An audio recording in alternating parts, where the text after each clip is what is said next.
Please don't hit me. I'm already hurt." Those 6 words changed everything. A single father driving home through a storm. A woman who threw herself in front of his car not to die but to escape something worse than death. What Harrison Blackwood found that night wasn't just a stranger. It was a secret that powerful people would kill to keep buried. Stay until the very end, because what you think you don't know anything yet. Comment your city below so I can see how far this story travels. The scream of his brakes cut through the storm. Harrison Blackwood's hands locked on the steering wheel as his SUV hydroplaned across wet asphalt headlights, catching a figure in white arms raised, face tilted up like she was greeting death instead of running from it. 3 feet. The vehicle stopped 3 feet from impact. Oh God, oh God. Harrison's heart slammed against his ribs. Through the rain-streaked windshield, the woman swayed in his headlights, barefoot, wearing what looked like a torn nightgown. "Daddy," 8-year-old Lily's voice came from the back seat. "Did we hit something?" "No, baby, stay in the car." Harrison threw open his door. Rain hit him like a fist, immediately soaking through his hospital scrubs. The woman hadn't moved. She stood frozen, trembling so violently he could see it from 10 feet away. "Ma'am, are you hurt?" He kept his voice, gentle hands visible. 15 years in emergency medicine had taught him how to approach the terrified ones. She flinched, took a stumbling step backward, her bare feet leaving bloody prints on the road. "I'm a doctor," Harrison said. "My name is Harrison Blackwood. I'm not going to hurt you." "Everyone says that." Her voice was barely audible over the downpour. "Everyone lies." "Daddy, she's bleeding." Lily's face appeared in the window, pressed against the glass. The woman's eyes snapped to the child. Something shifted in her expression, terror mixing with something else. Confusion, maybe, or hope. "That's my daughter Lily," Harrison said. "She's 8. We were just heading home from the hospital. Can you tell me your name?" The woman wrapped her arms around herself. "I can't. If I tell you, he'll find me." "Who will?" "The man who did this." She gestured at herself, the nightgown, the blood. The bruises Harrison could now see circling her wrists like dark bracelets. A car appeared in the distance, headlights cutting through the rain. The woman's entire body went rigid. No, it's okay," Harrison said quickly. "It's just someone passing by." "You don't understand." She backed away, nearly falling. "He has people. He has cameras. He's probably watching right now." The car passed without slowing. The woman collapsed to her knees on the wet pavement, gasping like she'd been running for miles. Maybe she had been. Harrison made a decision. He walked back to his SUV, grabbed the emergency blanket, and approached slowly. "I'm coming closer now, just bringing you a blanket." "Why?" She looked up at him, rain and tears streaming down her face. "Why would you help me?" "Because you need help." "That's not a reason. Everyone wants something." Harrison crouched down to her level, keeping 3 feet of distance between them. "My wife died 18 months ago. Cancer. Toward the end, she was in so much pain that sometimes she'd flinch when I touched her. Every time she flinched, I felt like I was failing her."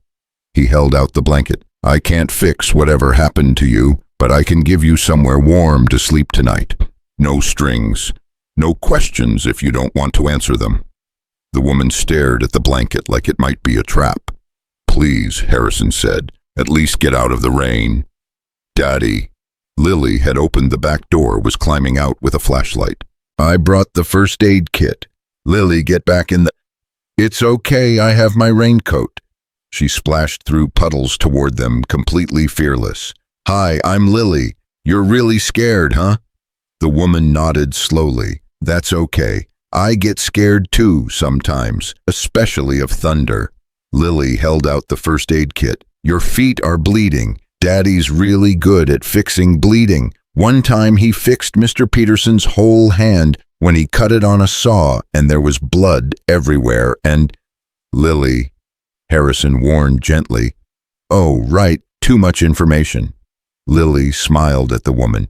"What's your name?" "Maya." The word came out like a confession. That's pretty like the Mayan pyramids. We learned about them in school. Lily turned to Harrison. Daddy, can Maya come home with us? She needs help. That's up to Maya, sweetheart. Maya pulled the blanket around her shoulders with shaking hands.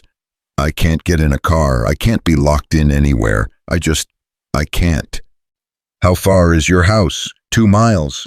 Maya looked at her bleeding feet, then at the dark road stretching endlessly ahead. I don't have shoes. I've got boots in the back, Harrison said, and Lily's got an umbrella with butterflies on it. We can walk. You'd walk 2 miles in the rain for a stranger, Lily piped up. You're not a stranger anymore. You're Maya. That's different. Something cracked in Maya's expression. Okay, she whispered. Okay. They walked in silence for the first quarter mile, Lily between them, chattering about her day at school while Harrison watched Maya from the corner of his eye.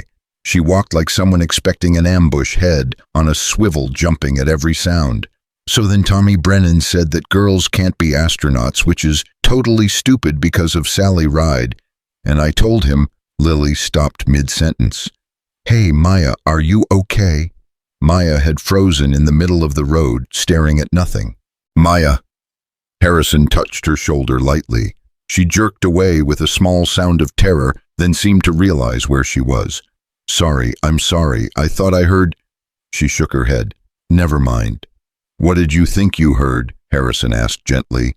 His car, a Mercedes S-Class, black. He always drives exactly 5 miles over the speed limit because he says only criminals and fools get pulled over.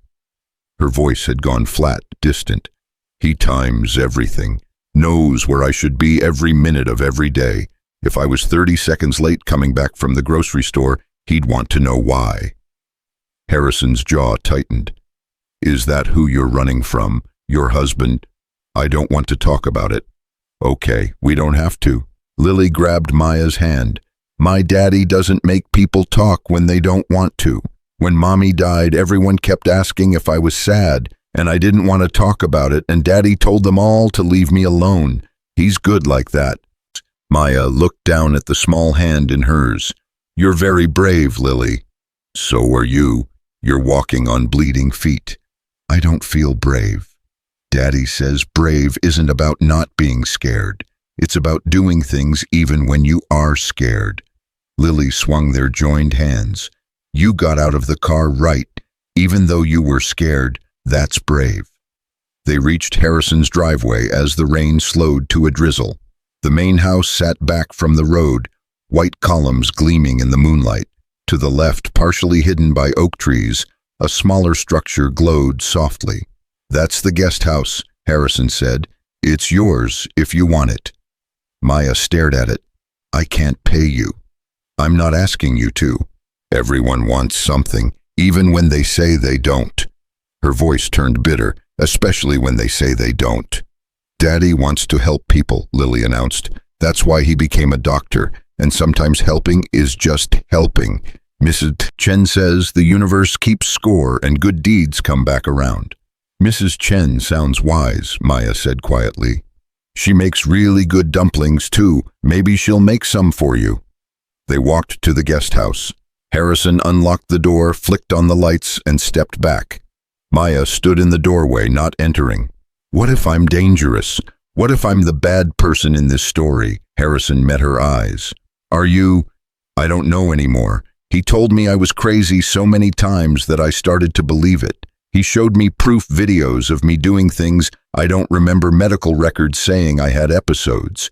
He's a psychiatrist. He knows how to make people believe things. But you ran anyway. I found something, evidence that he... She stopped abruptly. I can't tell you. The more you know, the more danger you're in. Danger from who? From a man who's very good at making problems disappear. Maya's hands clenched into fists. Please, just let me stay tonight and I'll be gone in the morning. You'll never see me again. You don't have to leave. Yes, I do. I can't stay anywhere long. It's not safe. Lily tugged on Harrison's scrubs. Daddy, can I show Maya the guest house? I helped you clean it last week, remember? Harrison nodded. Lily grabbed Maya's hand and pulled her inside, launching into a tour. So this is the bed, it's really comfy, I tested it. And this is the kitchen, it's small, but Daddy put food in the fridge yesterday. And this is the bathroom, oh Daddy put out the fancy soaps. He only uses those for special guests.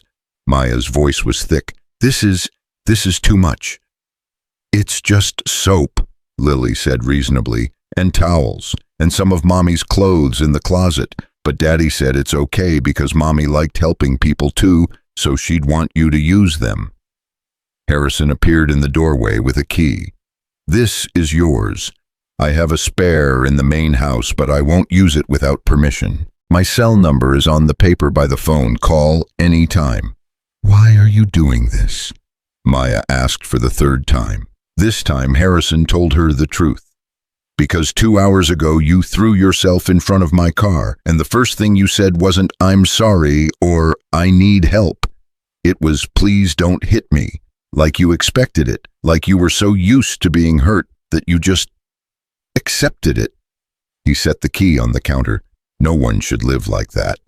Lily yawned hugely. Daddy, I'm sleepy. Come on, sweetheart, let's let Maya rest. Harrison moved toward the door, then paused. The locks are good, the windows are high, no one can see this house from the road. You're safe here. How can you promise that? Because, Harrison said quietly, I'm a very light sleeper, and I'm right next door. After they left, Maya stood alone in the guest house. She locked the door, checked the windows, checked them again. Then she walked to the bathroom and looked at herself in the mirror. A stranger stared back, hollow-eyed, bruised, wearing borrowed boots 3 sizes too big and a blanket like armor. You're safe, she told her reflection. For tonight, you're safe. She didn't believe it, but God, she wanted to. Harrison tucked Lily into bed under glow-in-the-dark stars. Daddy, yeah, baby, is Maya going to be okay? Harrison sat on the edge of her bed. I hope so. She's really scared of someone. I know. Is it a bad person, like a villain?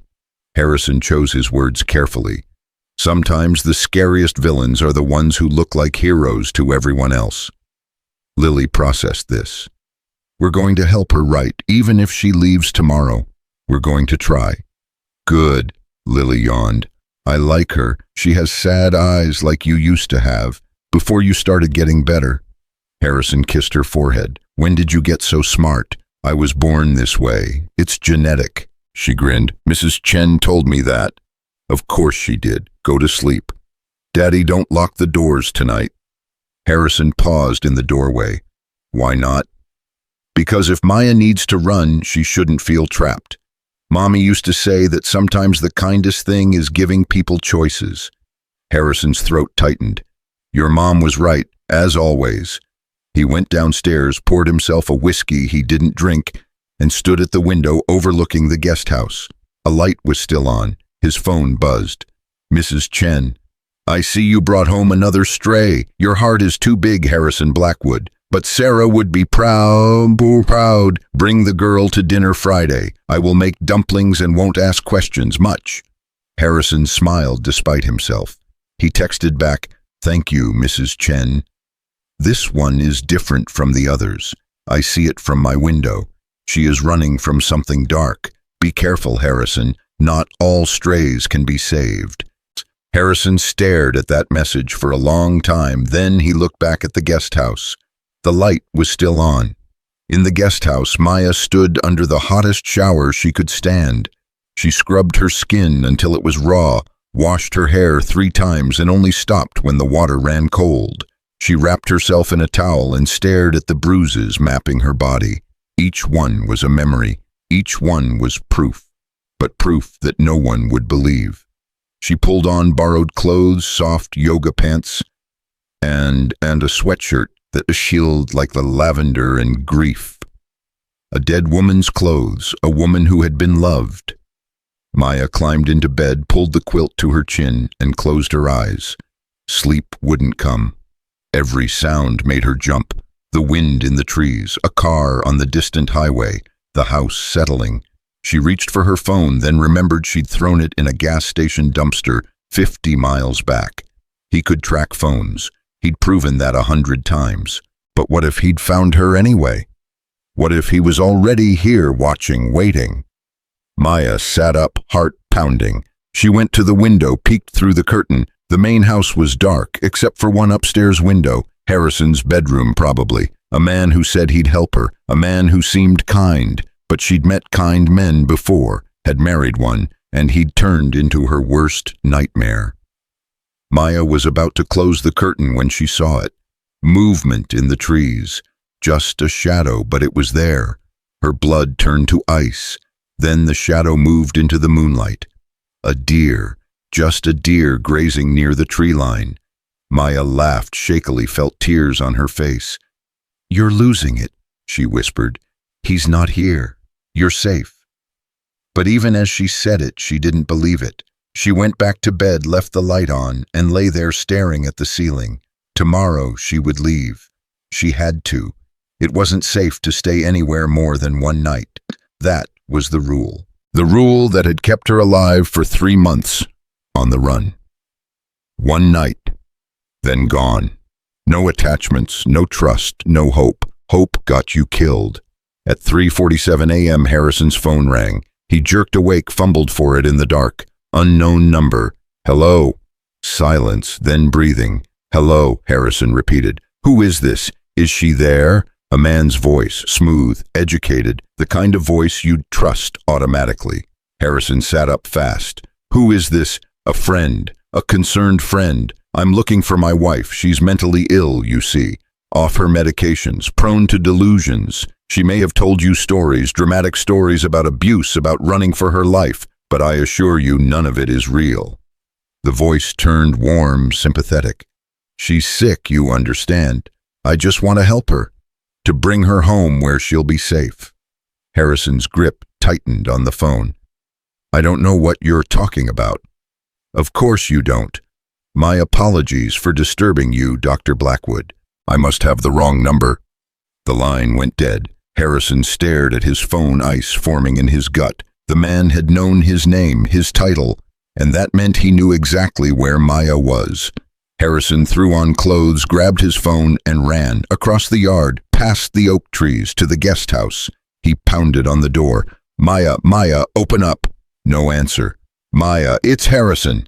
We need to talk right now." Still nothing. Harrison used his spare key, burst through the door. The guest house was empty, bed made, borrowed clothes folded neatly on the dresser. The only sign Maya had been there at all was a note on the counter written in shaky handwriting. "Thank you for your kindness. I'm sorry I brought danger to your door. Forget you ever met me, please, for Lily's sake." Harrison crushed the note in his fist. No, she couldn't have left. Not alone. Not when someone was hunting her. He ran outside, scanning the darkness. Maya. Movement caught his eye. At the edge of the property where the trees met the road, a figure in borrowed clothes running. Harrison sprinted after her. "Maya, wait!" She didn't stop. He caught up to her at the mailbox, grabbed her arm gently. "Maya, stop, please." She spun, and he saw the terror in her eyes. "Let me go. He called you, didn't he? He knows I'm here."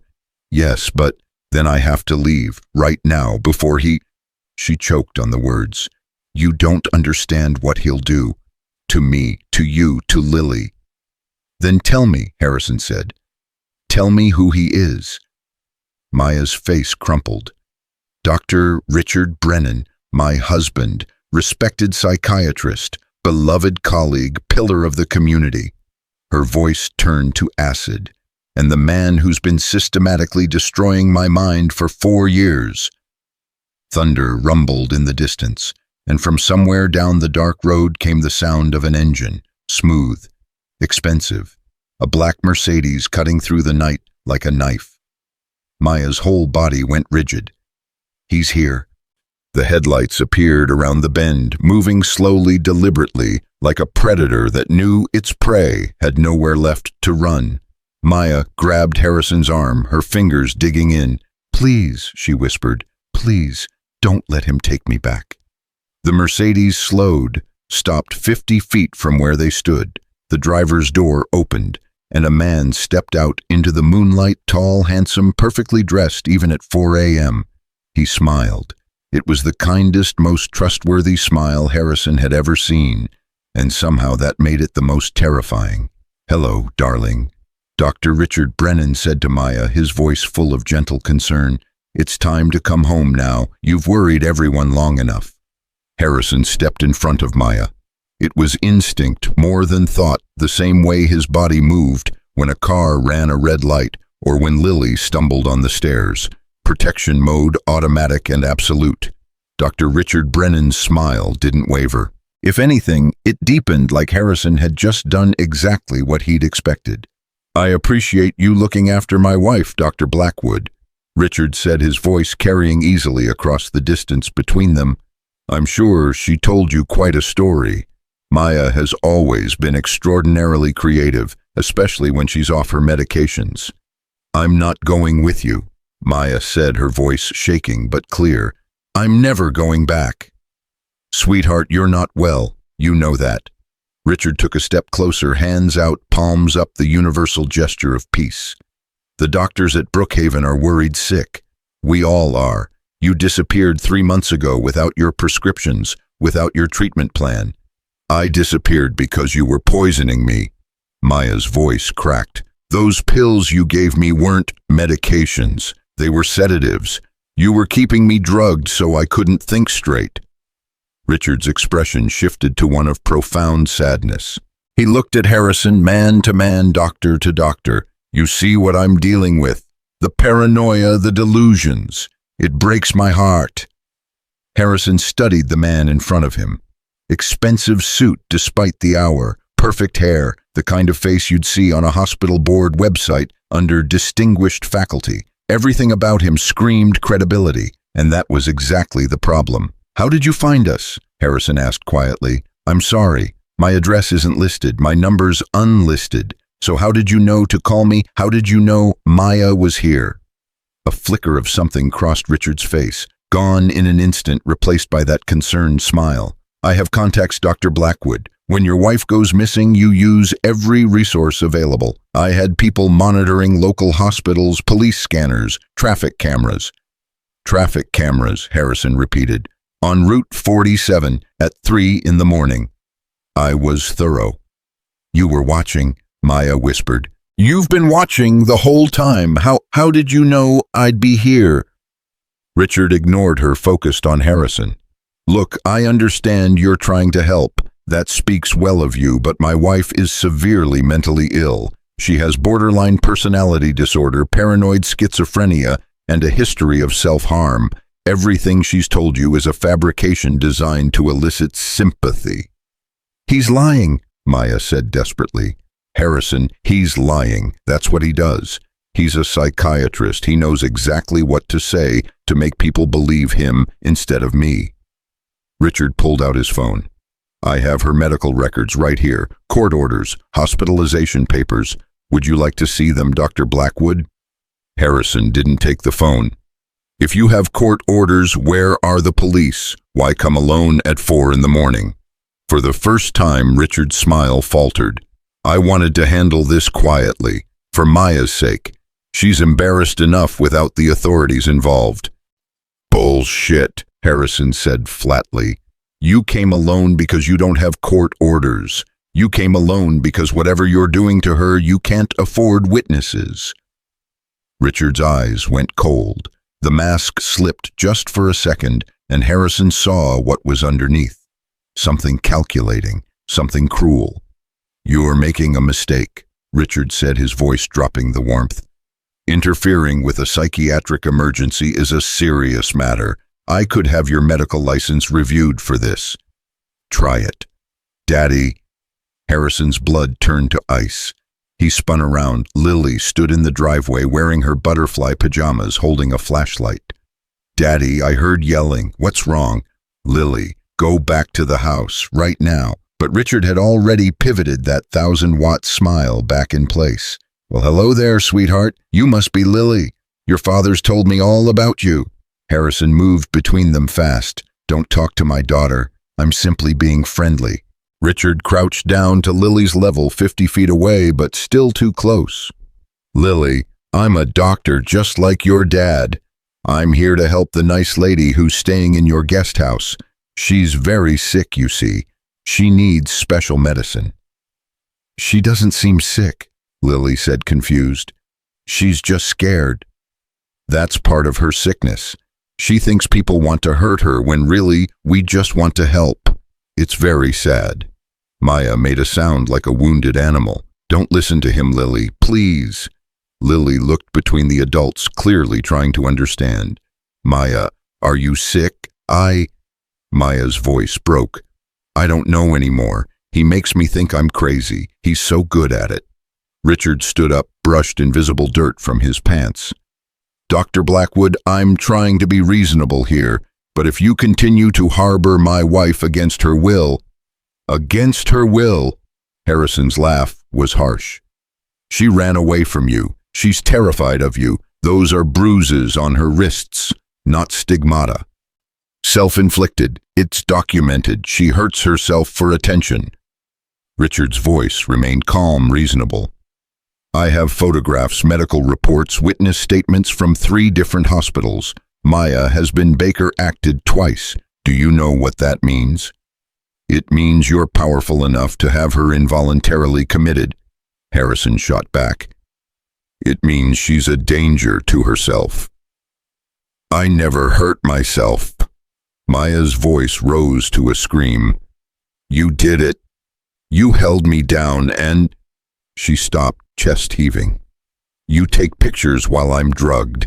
You create the evidence. You make it look real. Richard sighed deeply. Maya, sweetheart, we've talked about this, the false memories, the paranoid episodes, their symptoms. Dr. Patterson explained it to you, Dr. Chen, Dr. Morris, they all confirmed the diagnosis. Doctors, you chose doctors, you paid respected professionals who have no reason to lie. Harrison watched the exchange like a tennis match, and he saw it the way Richard controlled the conversation. How every one of Maya's protests made her sound more unstable, how his calm reasonableness contrasted with her panic. It was masterful. Textbook gaslighting performed by an expert, and Harrison recognized it because he'd seen it before, not in his ER, in his own family. His father had been like this. Different methods, same control. 13 years of therapy had taught Harrison how to spot the patterns. Lily, Harrison said quietly, not taking his eyes off Richard, go get Mrs. Chen, tell her to come here right now, and tell her to bring her phone. But Daddy, now Lily, please. Lily hesitated, then ran toward Mrs. Chen's house, flashlight bobbing. Richard's jaw tightened. Involving the neighbors, how dramatic. How documented, Harrison corrected. Mrs. Chen is a retired paralegal. She knows the law and she has a very good camera on her phone. I'm not doing anything illegal. Then you won't mind witnesses. They stood in tense silence. Maya had moved closer to Harrison, so close he could feel her shaking. Richard remained by his Mercedes, checking his watch, like this was merely an inconvenience. You can't keep her, Richard said conversationally, even if she wants to stay. I'm her husband. I have legal guardianship, and I have a court order not for her arrest, but for her psychiatric evaluation. Would you like to see it now? He pulled a folded paper from his jacket. Harrison's stomach dropped. If Richard actually had legal documentation, this became exponentially more complicated. Let me see it. Richard walked closer, held out the paper. Harrison took it, read quickly. It was real, or at least it looked real. Superior Court of Massachusetts. Judge Eleanor Hartwick. Order for involuntary psychiatric evaluation of Rebecca Maya Brennan. Rebecca, Harrison glanced at Maya. My real name, she whispered. He whispered. I've been using Maya Ross, fake ID, fake social security number. So, you admit to identity fraud, Richard said smoothly. Dr. Blackwood, you're harboring a fugitive who's violated a court order. I'd advise you to step aside before you become legally liable. Harrison stared at the document. Everything in him screamed that it was wrong, that Richard was manipulating the system the same way he'd manipulated Maya. But the paper looked legitimate, and if it was real— "What's the address on this?" Harrison asked. "What, the court address? What is it?" Richard's eyes narrowed slightly. "Why does that matter?" "Because Superior Court of Massachusetts, Suffolk County, is at 3 Pemberton Square in Boston. This says 4 Pemberton Square." Silence. Richard's smile finally died completely. "It's a fake," Harrison said. "You forged a court order. You're mistaken. It's a clerical error. It's a felony." Harrison pulled out his phone. "Now I'm calling the police." "I wouldn't do that if I were you." Richard's voice went flat, all pretense of warmth gone. "You have no idea who you're dealing with." "I know exactly who I'm dealing with. A man who's so desperate to control his wife that he tracked her across 3 states, forged legal documents, and showed up at a stranger's house at 4 in the morning. "She's not his wife anymore," Maya said suddenly. "I filed for divorce 4 months ago. I had a lawyer in Vermont who helped me. The papers were served. He's lying about that too." Richard's face twisted with rage. "You filed nothing. You were incompetent to make legal decisions. Any lawyer who helped you should be disbarred." "His name was Martin Greshner," Maya said, gaining strength. "He specialized in helping abuse victims. He gave me a burner phone and a safe house and helped me get away from you, and then you found him." "I did no such thing. He had a heart attack, that's what the news said, but he was 42 and ran marathons. And the week before he died, he told me someone was following him, someone in a black Mercedes." Harrison looked at Richard, really looked at him, and saw a man who was capable of absolutely anything. "You need to leave," Harrison said, "right now, before the police get here.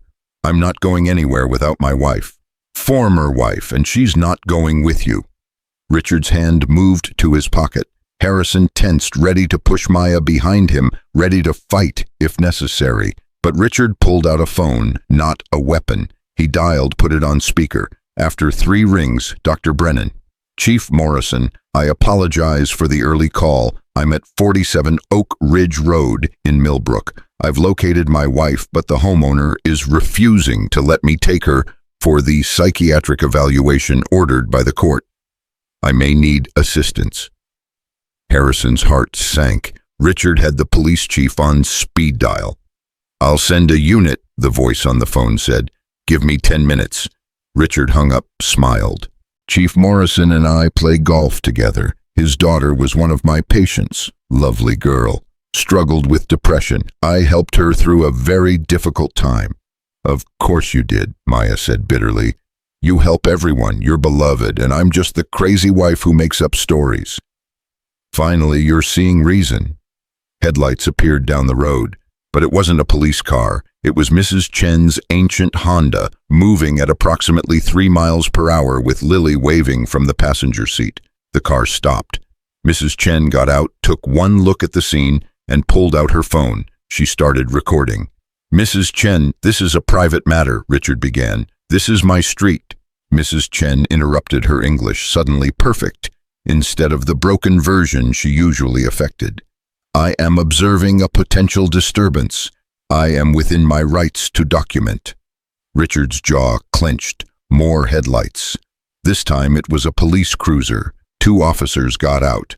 The older one, presumably Chief Morrison, walked over with the casual authority of someone who knew he was in charge. "Dr. Brennan, you said your wife was here." "Yes, that woman there, Rebecca Brennan. I have a court order for her psychiatric evaluation." Morrison looked at Maya, then at Harrison. "Sir, I'm going to need you to step aside." "The court order is forged," Harrison said quickly. "Look at the address. Superior Court doesn't exist at 4 Pemberton Square." Morrison took the paper, squinted at it. "Looks legitimate to me." "Because you're not looking closely enough. Call the courthouse. Verify it. At 4 in the morning. Then wait until morning to enforce it." Morrison's expression hardened. "I don't take legal advice from civilians." "Ma'am," he addressed Maya, "I need you to come with us." "No." Maya's voice was small but certain. "I'm not going." "Ma'am, you can come voluntarily, or we can detain you. Your choice." "On what charge?" Harrison demanded. "Violation of a court order. A forged court order. You can't enforce a document that's fraudulent. Dr. Blackwood, I'm going to ask you to step back. Don't make this difficult." Harrison didn't move. "You're making a mistake. This man is abusing his position and his credentials to terrorize his ex-wife. If you take her, you're complicit." Morrison's hand moved to his belt. "Last warning." "Daddy, don't." Lily's voice rang out. Everyone froze. Lily had climbed out of Mrs. Chen's car and was standing between Harrison and the officers, arms spread wide like she could physically stop what was happening. "Lily, get back to Mrs. Chen," Harrison said urgently. "No, you're not taking Maya. She's nice and she's scared and you're all being mean. Sweetheart, the officers are just doing their job. Their job is to help people not hurt them. That's what you always say." Lily turned to Morrison. "You're supposed to protect people. Why are you trying to take Maya back to someone who hurt her?" Morrison shifted uncomfortably. "Little girl, this is adult business. I'm 8 3/4 and I know what abuse looks like. We learned about it in school. There's bruises on Maya's wrists, shaped like fingers." Richard spoke up quickly. "Self-inflicted, as I explained. Part of her illness." "That's a lie." Lily's voice cracked. "My mommy got bruises from her IV, and they didn't look like that. Those look like someone grabbed her." Mrs. Chen stepped forward, phone still recording. "The child makes a good point. Perhaps we should wait for daylight and proper legal verification before removing this woman from a safe location." Morrison looked frustrated. "Mrs. Chen, with all due respect." "No respect is needed. Common sense is needed. If that man has legitimate court order, it will still be legitimate at 9 o'clock this morning. If it is fake, you will have saved yourself from lawsuit and embarrassment." She smiled pleasantly. "I have already sent this video to 3 lawyers and my nephew at the State Attorney General's office. I suggest everyone proceed with caution." Richard's face had gone red. "This is kidnapping. You're all complicit in kidnapping a mentally ill woman." "I'm not mentally ill." Maya's voice rang out strong for the first time. "I'm a victim of you, of your manipulation and your drugs and your violence, and I have proof." Everyone stared at her. "What proof?" Richard demanded. Maya's hand went to her neck, pulled out a small USB drive on a chain. "Recordings, videos, medical records from before you started drugging me, bank statements showing the payments you made to doctors to falsify diagnoses, emails between you and your lawyer discussing how to have me committed permanently so you could access my trust fund." The color drained from Richard's face. "That's impossible. I destroyed—" He stopped. Too late. "You destroyed the originals," Maya said. "But I made copies, and I've had them the whole time right here around my neck. The one thing you never managed to take from me." Harrison felt something surge in his chest. Pride. Hope. Richard lunged forward. "Give me that." Harrison caught him, shoved him back. "Don't touch her." Morrison stepped between them. "Everyone calm down. Arrest him," Maya said, voice shaking but clear. "Richard Brennan, for fraud, for forgery, for assault, for drugging me against my will. It's all on the drive, everything you need." "She's delusional." Richard's composure had shattered completely. "Chief, please, she's having a psychotic break." "Then you won't mind waiting while we verify the court order," Morrison said slowly. Something had shifted in his expression. "And maybe take a look at what's on that drive." Richard's eyes darted between the officers. Mrs. Chen's phone, Harrison, Maya. Calculating, looking for an exit. He found none. "This isn't over," he said quietly. "Maya, you know it isn't. You can run, you can hide, you can tell your lies, but in the end, you'll come back to me. You always do." "No," Maya said. "I really won't." Morrison gestured to the younger officer. Take Dr. Brennan to the station, get a statement, and somebody call Judge Hartwick. If this court order is fake, we've got a problem." As the officers led Richard to the cruiser, he looked back at Maya one last time. "I loved you," he said. Maya met his eyes steadily. "No, you owned me. There's a difference." They drove away, red and blue lights fading into the pre-dawn darkness. Silence settled over the driveway. Then Lily launched herself at Maya, wrapping her arms around her waist. "You were so brave." Maya collapsed to her knees, hugging Lily back, crying so hard her whole body shook. "I'm sorry. I'm so sorry. I brought danger to your home." "You brought truth to our home," Harrison said quietly. "There's a difference." Mrs. Chen patted Maya's shoulder. "You come to my house now. I make tea and dumplings, and you tell me everything for lawyer. My nephew is very good, also very expensive, but for you family discount." Maya looked up at Harrison through her tears. "I can't afford a lawyer. I can't afford anything. Everything I had Richard controlled." "The trust fund you mentioned," Harrison said, "is it real?" "From my grandmother, $3 million. Richard married me for it. I realized too late." "Then you use that money, you fight back, and you win." "What if I can't? What if he gets away with it? Men like him always do." "Not always," Harrison said firmly. "Not this time." The sun was starting to rise, painting the sky in the shades of pink and gold. Maya stood slowly still, holding the USB drive. "I've been so scared for so long. I don't know how to stop being scared." Lily grabbed her hand. "That's okay. You can be scared here, with us, until you're ready to be brave again." Maya looked at the little girl, then at Harrison, then at Mrs. Chen, who was already texting furiously on her phone. "I don't deserve this," she whispered. "All of you helping me." "That's the thing about kindness," Harrison said. "It's not about deserving. It's just about being human." Mrs. Chen looked up from her phone. "My nephew says bring the USB drive to his office at 9 o'clock. He will review everything and file emergency restraining order. Also, he says if the recordings are what you say they are, this Richard Brennan will be arrested by lunchtime." "Really?" Maya's voice was so full of hope it hurt to hear. "Really, really. Now come. You need food and rest and probably medical examination for evidence of abuse. Harrison, you will drive her to hospital." "Yes, yes," Harrison said, "after everyone gets some sleep." "No sleep yet," Mrs. Chen said firmly. "First dumplings, then lawyer, then sleep. This is the correct order of things." Despite everything, Maya laughed. It was a broken sound, but it was real. They walked back to the main house together, an unlikely family formed by crisis and kindness. Lily chattered about teaching Maya how to make proper tea. Mrs. Chen called various lawyers and relatives, building an army of support. Harrison just walked beside Maya, steady and solid, not saying anything because sometimes presence was enough. As they reached the porch, Maya stopped. "Harrison, yeah, thank you, for believing me when no one else did."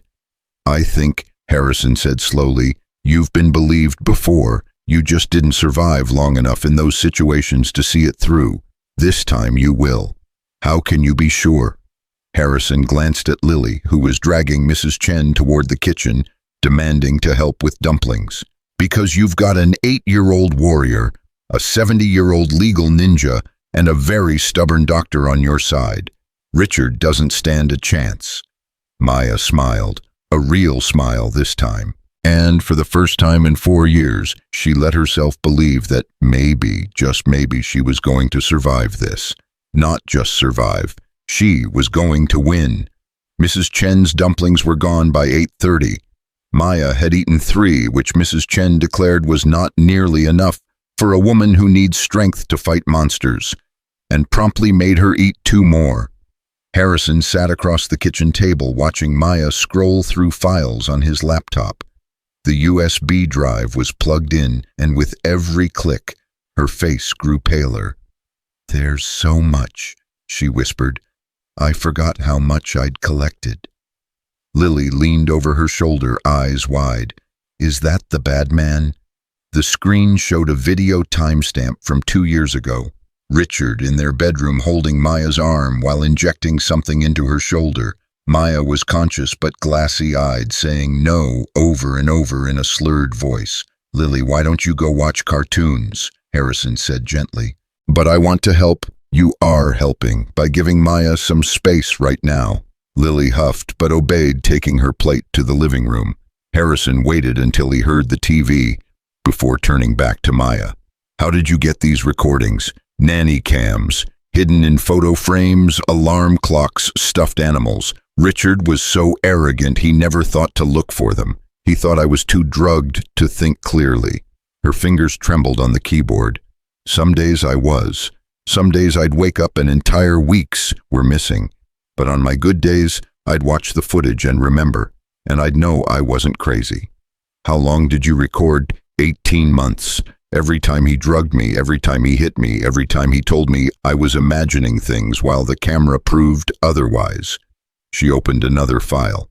"And this is what made me run."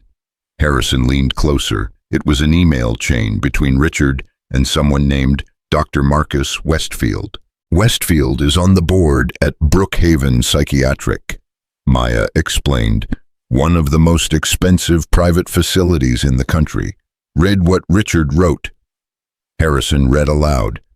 "Marcus, I need your help with a delicate situation. My wife has become unmanageable. Standard medications aren't sufficient anymore. I need her committed long-term, permanently if possible. There's a substantial trust fund involved. I can make it worth your while. Once she's declared incompetent, I'll have full control of her assets. We can discuss percentages over lunch." Harrison's jaw clenched. "This is conspiracy to commit fraud. It's worse than that. Keep reading." The next email from Westfield. "Richard, you know I'm happy to help an old friend. Bring her in next week. I'll make sure the evaluation goes the right way. How much are we talking?" Richard's response, "The trust is worth $3.2 million. I'm thinking 20% for you, 10 for the judge who'll sign the commitment papers. The rest is mine." "Jesus," Harrison breathed. "There's more. Financial records showing he'd already paid Dr. Patterson $50,000 to diagnose me with paranoid schizophrenia. Another $40,000 to Dr. Chen, not Mrs. Chen, a different Dr. Chen, to testify I was a danger to myself. He bought every diagnosis, every medical opinion, every legal document. All of it was fake." Mrs. Chen appeared behind them, reading over their shoulders. "This man is not just abuser. He is criminal. Very bad criminal." She pulled out her phone. "I send this to my nephew right now. He needs to see before meeting." "Mrs. Chen, wait." Maya grabbed her wrist. "What if it's not enough? What if Richard has already paid off more people? What if the lawyers and judges are all in his pocket too?" Mrs. Chen's expression softened. "Sweet girl, you are thinking like a victim still, but you are not victim anymore. You are survivor with evidence. Very different thing." She patted Maya's hand. "My nephew David, he does not take bribes. He is very boring that way. Also very expensive, but very honest. You will see." Harrison's phone rang. Chief Morrison. He answered cautiously. "Hello, Dr. Blackwood. I owe you an apology." Morrison's voice was tight. "We verified the court order. It's a forgery, a damn good one, but a forgery nonetheless. Judge Hartwick never signed it. What about Richard? We're holding him on suspicion of fraud, but his lawyer showed up 20 minutes ago and he's about to make bail. I wanted to give you a heads up. He'll be released within the hour." Maya had heard. The color drained from her face. "He's getting out." Harrison covered the phone. "Stay calm. We knew this might happen." "Dr. Blackwood," Morrison continued, "I also need to inform you that Dr. Brennan has filed a complaint against you. Claims you assaulted him and are holding his wife against her will. It's garbage, and I told him so, but it's on record now." Of course he did. "Watch your back. Men like him don't take losing well, and he's got connections." Harrison hung up and found Maya already standing, already moving toward the door. "Where are you going?" "I have to leave. If he's getting out, I have to run before—" "No." Harrison blocked her path. "That's what he wants. He wants you scared and running so you can't testify against him, so the evidence disappears and you disappear with it. You don't understand what he's capable of. Then make me understand. Tell me the worst thing he's ever done." Maya's breath hitched. "He killed my baby." Silence crashed through the kitchen. "I was pregnant," Maya whispered. 6 months, a girl. We were going to name her Sophie." Tears streamed down her face. "I started keeping the recordings because I wanted proof for the divorce. I wanted full custody. One night Richard came home and I told him I was leaving. He said I'd never take his daughter from him back. And then he—" Her voice broke completely. Mrs. Chen wrapped her arms around Maya, making soft, shushing sounds in Cantonese. Harrison felt rage building in his chest, white-hot and consuming. What did he do? He pushed me down the stairs, claimed it was an accident, that I'd tripped, that my mental illness made me clumsy. The hospital believed him. Why wouldn't they? He's Dr. Richard Brennan, respected psychiatrist, and I was just his unstable wife with a history of falls. She looked up, eyes red. I lost Sophie 3 days later, and Richard stood by my hospital bed and told me it was my fault for upsetting him, that if I'd just been a good wife, she'd still be alive. Harrison's hands were shaking. Is that on the recordings? Some of it. Not the fall itself. The camera was in our bedroom, not the hallway, but the aftermath. Him coaching me on what to tell the doctors. Him threatening me if I said anything different. She pulled away from Mrs. Chen, wiped her eyes. But no one will believe it. They'll say I'm making it up, that grief made me paranoid. They will believe, Mrs. Chen said firmly, because you have proof and because David will make them believe. Now come, we go to his office. No more running. Maya looked at Harrison, searching his face. You really think I can win this? I think, Harrison said carefully, that you've already survived the hardest part. Everything else is just paperwork and testimony. That's not true, and you know it. You're right. It's going to be hell. Richard will fight dirty. He'll use every connection, every trick, every manipulation tactic he knows.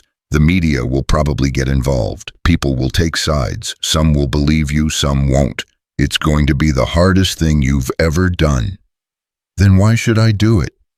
Harrison glanced toward the living room where Lily was singing along to cartoons.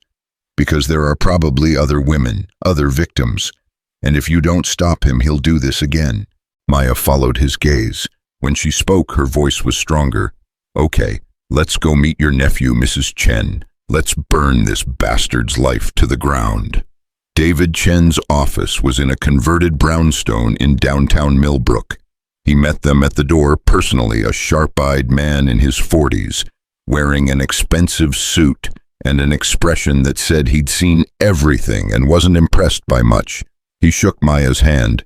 Ms. Brennan, my aunt says you're going to make me rich and famous. I appreciate that. I just want him in prison. Even better, I prefer clients with clear goals. He gestured them inside. I've reviewed the files Auntie sent. Preliminary assessment, you've got enough evidence to put Dr. Brennan away for a very long time. The question is whether we can get it admitted to court before his lawyers bury us in motions.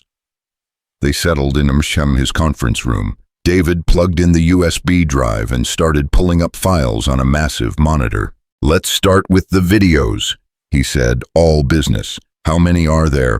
47, Maya said quietly. Spanning 18 months. And they all show Dr. Brennan committing acts of violence or administering drugs without consent. Yes. David started playing them in sequence. Harrison watched David's expression change from professional detachment to barely controlled fury. Video after video. Richard injecting Maya with sedatives. Richard striking her across the face. Richard holding her down while she screamed. Richard standing over her unconscious body, speaking to someone on the phone. She's sedated. Yes, for at least 6 hours. Make sure the paperwork is backdated to last week. After 20 minutes, David stopped the playback. I've seen enough. This is felony assault battery administering a controlled substance without consent, false imprisonment. He ticked off charges on his fingers. medical fraud conspiracy to commit fraud, forgery, and possibly attempted murder if we can prove the staircase incident. Can you prove it? Harrison asked. The video from after the fall is circumstantial, but combined with medical records and Maya's testimony, we can build a case. David turned to Maya. I need to ask you something difficult. When you lost the baby, did they do an autopsy? Maya nodded. It showed blunt force trauma consistent with a fall, but Richard told them I'd been having dizzy spells, that I'd fallen before. They ruled it accidental. Do you have copies of those medical records? In the USB, everything. I took pictures of every document, every report, every prescription Richard ever wrote for me. David smiled. It wasn't a nice smile. Ms. Brennan, you are officially my favorite client. By this time tomorrow, Dr. Richard Brennan is going to regret the day he met you. What's the next step? Harrison asked.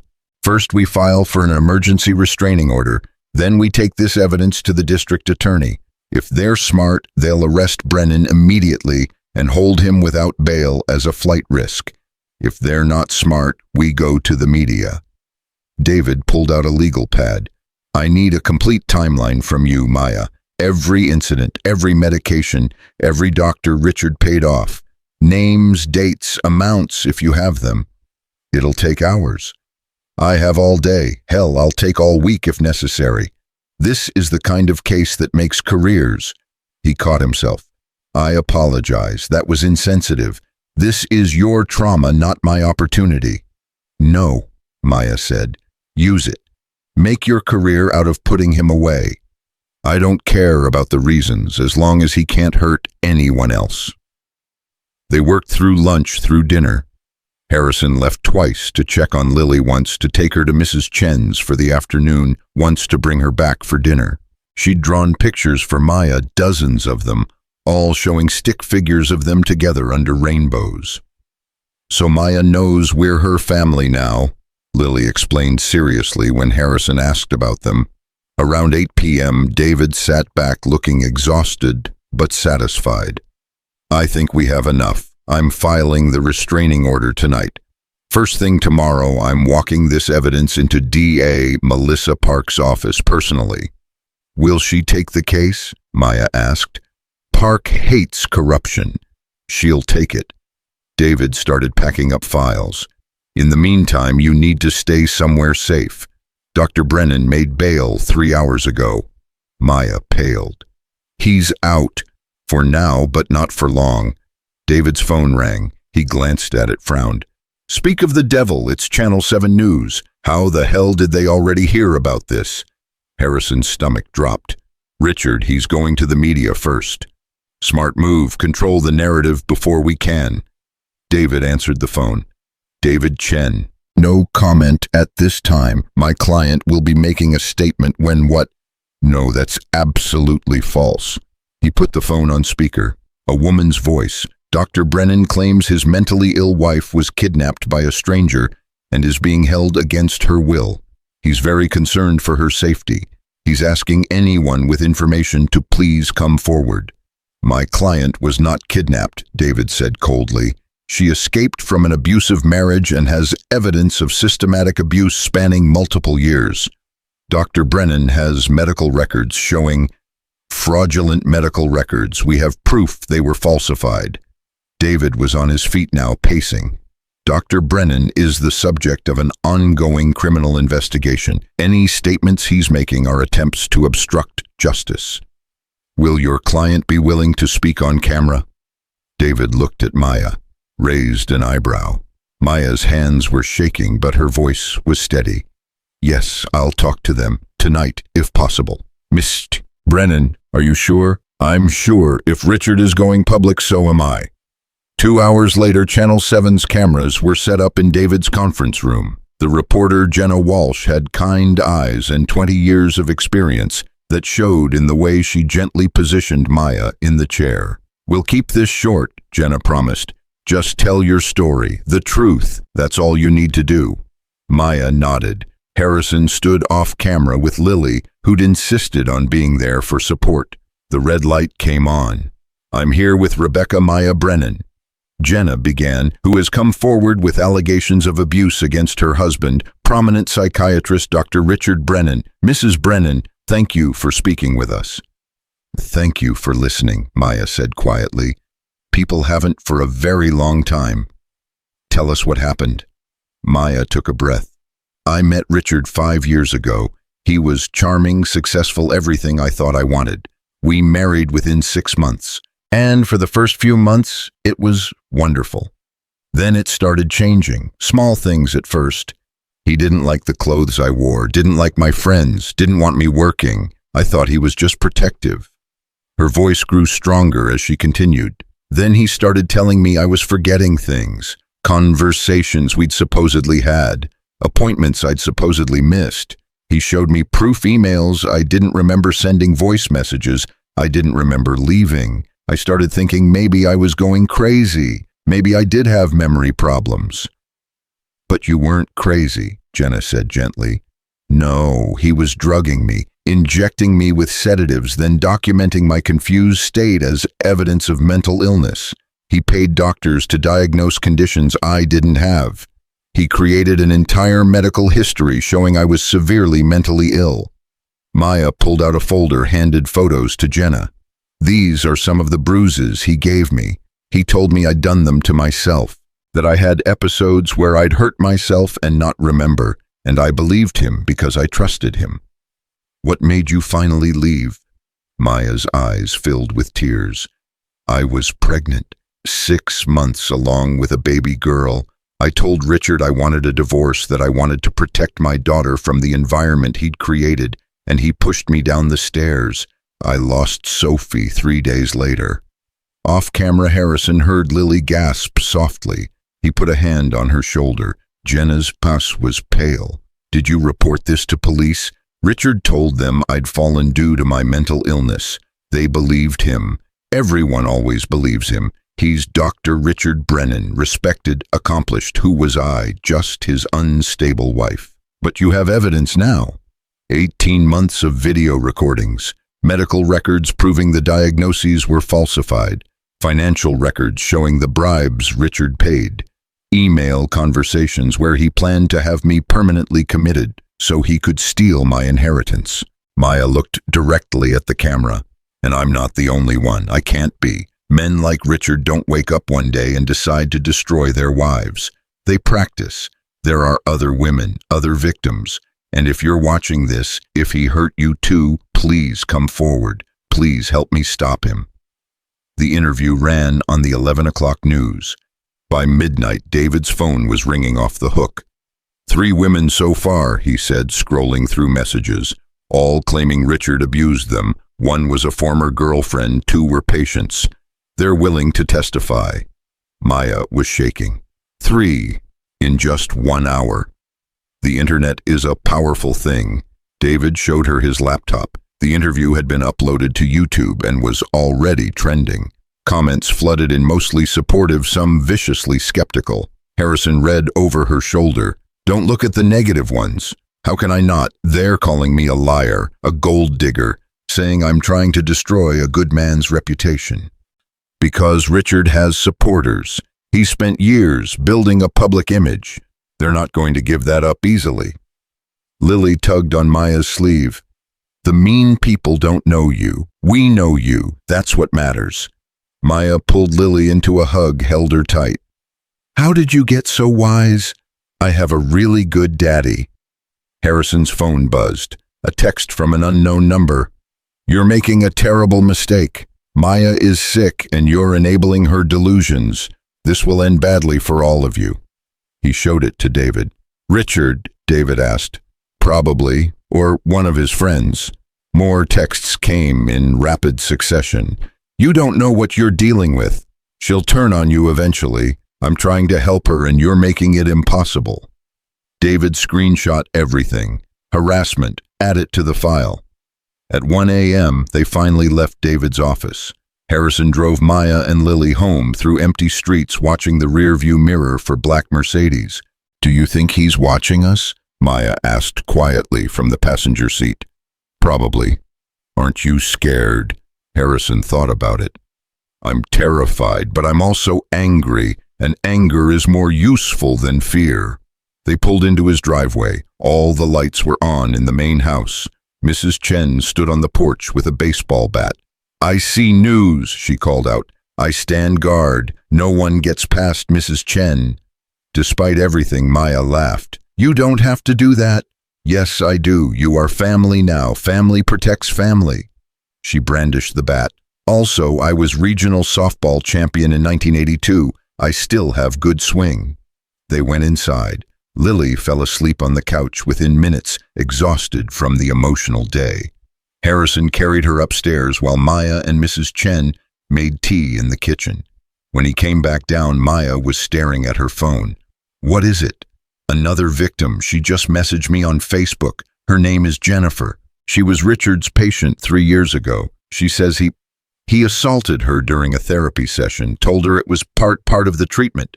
When she tried to report it, he showed the hospital board her file proving she had borderline personality disorder and a history of false accusations. Did he create that file too? She doesn't know, but she's willing to testify." Maya's hands shook. "How many, Harrison? How many women did he hurt? However many it is, you're going to help them get justice." Maya's phone kept buzzing. More messages, more women. By dawn, there were 12. 12 victims, all with similar stories, all gaslighted, all discredited, all silenced. Until now. At 7 a.m., David called, "Turn on the news, Channel 4. Harrison found the remote, switched it on. A press conference. DA Melissa Park stood at a podium, looking grim and determined. "This morning, my office received credible evidence of serious crimes committed by Dr. Richard Brennan. Based on this evidence, we are filing multiple charges, including assault, battery, fraud, conspiracy, and the administration of controlled substances without consent. An arrest warrant has been issued. Dr. Brennan is currently in custody." Maya's hand flew to her mouth. "They arrested him. The evidence was too strong." David's voice came through the speaker. "They couldn't ignore it. He's being held without bail pending trial." "When is the trial?" "Probably 6 months, maybe longer. These cases take time." 6 months. Maya sank onto the couch. "I have to testify. In front of everyone. Tell them everything." "Yes," David said gently. "You do." "I don't know if I can." Harrison sat beside her, took her hand. "You just went on live television and told the world your story. You've already done the hardest part." "That was different. That was controlled. A trial is everyone will be watching. Richard will be there where his lawyers will try to destroy me. And you will survive it," Harrison said firmly, "because you're not alone anymore. You have David, you have Mrs. Chen, you have Lily and me, and you have 12 other women who are finally brave enough to speak up because you spoke first." Maya looked at him, really looked at him. "Why are you doing this? You could have just let me go that first night, could have avoided all of this." Harrison thought about Sarah, about the promise he'd made at her funeral to live with kindness and purpose. "Because someone has to, and I can. That's reason enough." Outside, the sun was rising on a new day, the first day of Maya's fight back, the first day of justice finally coming for Richard Brennan. It wouldn't be easy. There would be setbacks and struggles and moments when giving up seemed like the only option. But Maya wasn't running anymore. She was standing, fighting, and for the first time in 4 years, she believed she might actually win. The 6 months before the trial felt like 6 years. Maya moved into the guest house permanently. Harrison insisted Mrs. Chen approved, and Lily declared it official family business with another crayon-drawn contract that all 3 adults signed while trying not to cry. But living felt different now. Maya wasn't hiding anymore. She was preparing for war. David Chen turned Harrison's dining room into a war room. Files covered every surface, timelines mapped on poster boards, witness statements organized in color-coded binders that Lily helpfully labeled with stickers. "We have 19 victims now," David said one morning in March, 3 months before trial. 19 women willing to testify about what Richard did to them. Maya looked up from her deposition notes, exhausted. She'd been awake since 4 a.m., unable to sleep, running through her testimony again and again. Will the judge let them all testify? I'm arguing for it. Pattern of behavior. Shows this wasn't isolated incidents with you. It was systematic abuse spanning a decade. David pulled up a timeline on his laptop.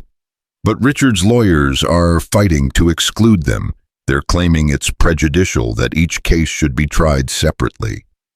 Which would take years, Harrison said from the kitchen where he was making coffee, and cost a fortune.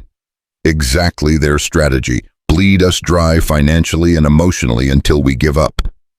David looked at Maya. They're also filing motions to exclude the videos. Maya's stomach dropped. The videos are everything. Without them. I know, they're claiming illegal surveillance, violation of privacy. It's garbage legally, but they're throwing everything at the wall to see what sticks. When will the judge rule? 2 weeks, maybe 3. Maya pressed her palms against her eyes. The last 3 months had been a relentless assault of legal maneuvering.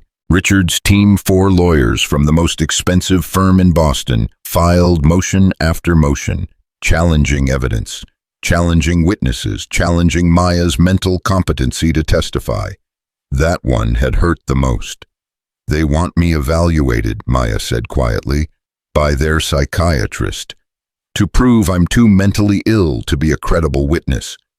Over my dead body, David snapped. I already filed an opposition. You've been evaluated by 3 independent psychiatrists, all confirmed you're completely sound. Richard's team is grasping at straws. It doesn't feel like straws. It feels like they're winning. Harrison brought her coffee, sat beside her. They're not winning. They're desperate. There's a difference. How can you tell? Because if they had a real defense, they wouldn't need all these delay tactics. They'd just go to trial and prove you're lying, but they can't. So they're trying to prevent the jury from ever hearing the truth. Lily appeared in the doorway, backpack on, ready for school. Is Maya okay? She's tired, sweetheart. Being brave is tiring, Lily said wisely. That's what my teacher says. She says Rosa Parks was probably really tired too, but she sat down anyway. She walked over and hugged Maya. You're like Rosa Parks, but instead of a bus, you're sitting in a courtroom. Maya laughed, despite herself. That's actually a pretty good analogy. I'm gifted and talented, Lily said proudly. Mrs. Chen says I get it from both sides of the family now.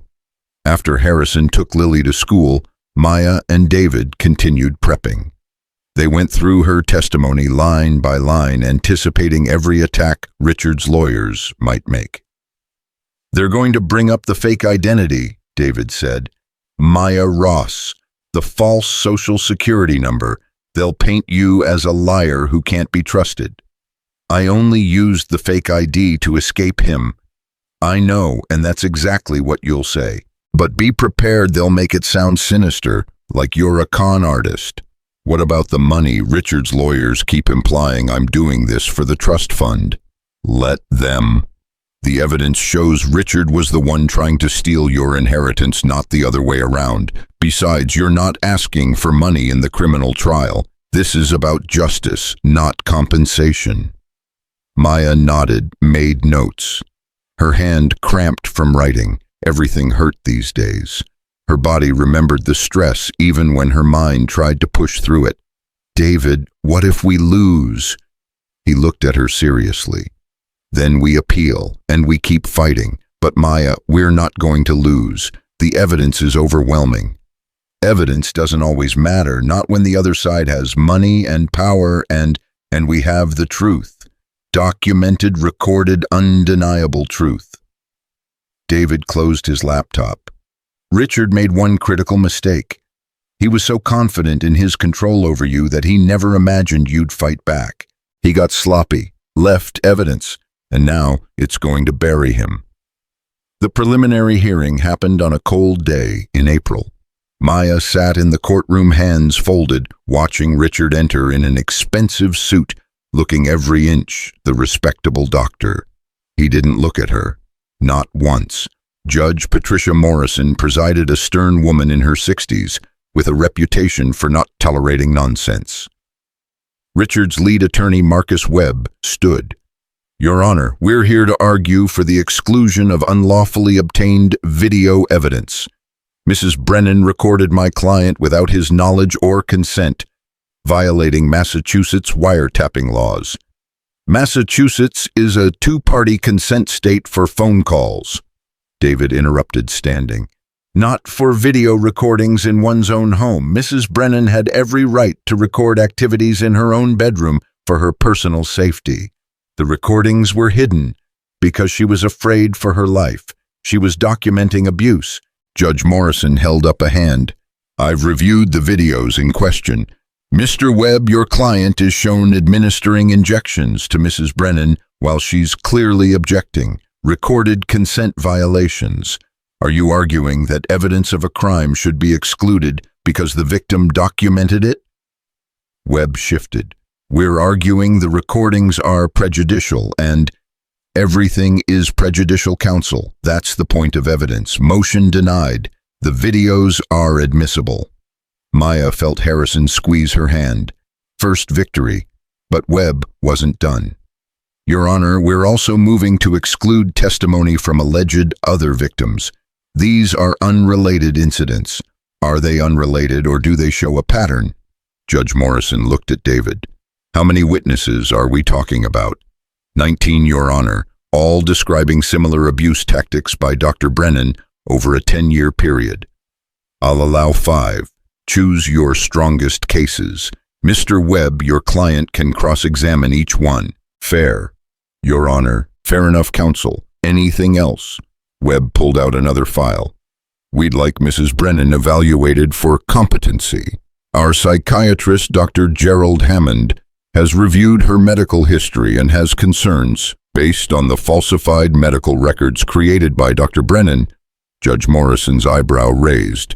The same records this trial is partially about, based on documented incidents of erratic behavior. David stood again. Erratic behavior, like running away from her abuser, like documenting evidence of crimes against her. Your Honor, this is a transparent attempt to re-victimize Mrs. Brennan by questioning her sanity. The exact tactic Dr. Brennan used to control her for years. Judge Morrison looked at Maya.